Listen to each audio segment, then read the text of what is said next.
The Carpathian Mountains loomed like jagged teeth against a bruised twilight sky, their peaks swallowed by coils of mist. Eleanor Varner's vintage car rattled to a halt at the foot of the iron gates guarding her inheritance. A derelict manor, its turrets clawing at the clouds. She stepped out, lantern in hand, its feeble light trembling as the gates groaned open on their own accord. Shadows stretched toward her, longer than nature allowed. Somewhere in the distance, wolves howled, or perhaps they were voices whispering her name. The manor's interior smelled of decay and secrets. Dust motes swirled in the slanted light of her lantern as she entered the study, her grandfather's sanctuary. Shelves sagged under grimoires and yellowed maps. But it was the locked chest beneath his desk that called to her. Inside lay journals bound in cracked leather, their pages filled with frantic script. "The Count is no man," her ancestor had scrawled in 1893, "but a shadow that drinks the light." Eleanor's pulse quickened as sketches spilled out. A gaunt aristocrat with eyes like smoldering coals, his smile too wide, too sharp, a name blotted from history. Night fell like a shroud. By candlelight, she pieced together the tale.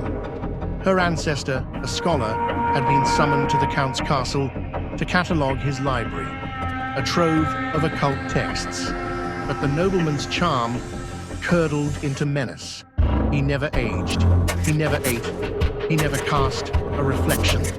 When villagers began vanishing, her ancestor fled, only to find the sigil, a twisted crest resembling a thorned crown carved into his doorframe. The journals warned of a curse.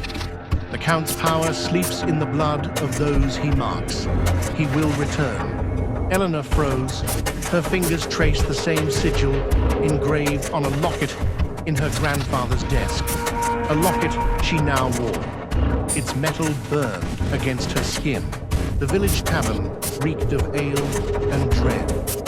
Farmers hunched over their drinks fell silent as Eleanor entered. An old woman spat into the fire. "Leave," she croaked, "before the long night takes you." Outside, the woods pulsed with unseen movement. Eleanor dismissed the warning, but her sleep that night was fitful. She dreamed of a ballroom, its chandeliers cobwebbed, its guests skeletal figures, frozen mid-waltz. At its center stood the Count, pale as moonlight, offering her a goblet. "Embrace the legacy," he murmured, his voice silk and venom. She woke gasping, her room frigid, the door ajar. Claw marks scored the wood. Dawn brought no solace. The manor's portraits now seemed to watch her. In her ancestor's journal, she found a map leading to a crypt beneath the estate, where he lies in cursed slumber. Desperation led her to Istvan, a reclusive historian who knew the old tales. Men called him Vrykolakas, a blood-drinking demon. They say he can only be killed by destroying his anchors, relics tied to his power. Reluctantly, Istvan agreed to guide her. The crypt's entrance lay hidden beneath the manor's cellar, sealed by a stone slab etched with wards. Together, they pried it open. Dank air rushed out, carrying the scent of wet earth and rot.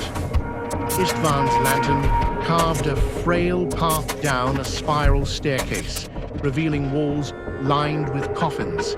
At the chamber's heart stood a tomb, its surface adorned with the sigil.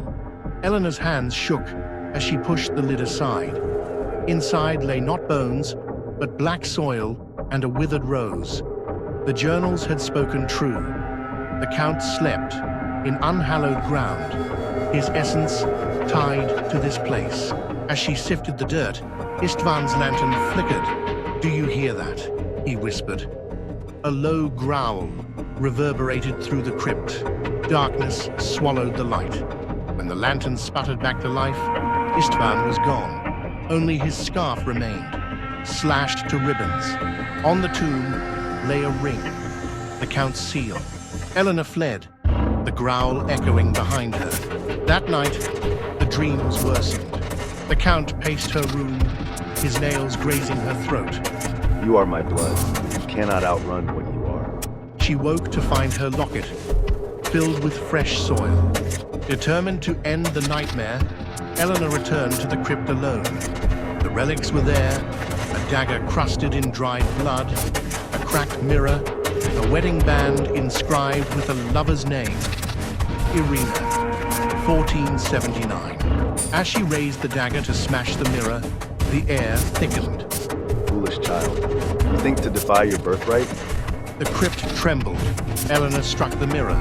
Glass shards sliced her palm. The Count's scream shook the walls as cracks spiderwebbed across his form. She smashed the dagger next, its blade dissolving into ash. The ground heaved, coffins splintering. As the tomb collapsed, the Count lunged, his fingers inches from her throat, then dissolved into smoke. Sunlight seared Eleanor's eyes as she crawled from the rubble. The sigil on her locket had split in two. She laughed, half hysterical, as rain washed the crypt's filth from her skin. It was over, but in the weeks that followed, sleep eluded her.